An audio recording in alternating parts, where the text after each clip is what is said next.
আলাইকুম।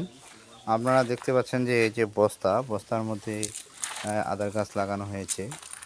এটা আপনারা বাড়িতে যে কেউ করতে পারেন সুন্দর করে।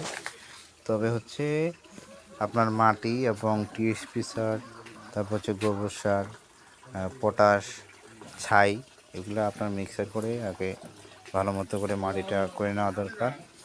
পরবর্তীতে তারপরে আপনারা এই আদাটা লাগাইতে পারবেন এবং আদা চাষ কিন্তু দেখুন সুন্দর। এই যে কীভাবে গোছাইছে আপনার হচ্ছে এটা কৃষি আবাদের মধ্যে পড়ে। আমাদের যাদের বাড়ির আঙিনা বা ছাদ রয়েছে তারা আপনারা সুন্দর করে এই আদা চাষটা করতে পারবেন। এবং দেখুন একজন ভাই চাষি, উনি বাসায় কি সুন্দরভাবে বস্তাতে করে এই আদা চাষটা করতেছেন। তো ধন্যবাদ সবাইকে দেখার জন্যে। আর আশা করব যে আপনারা অবশ্যই এটি দেখার পরে উদ্বুদ্ধ হবেন। সবাইকে আমার চ্যানেলের পক্ষ থেকে আবারও ধন্যবাদ। আসসালামু আলাইকুম।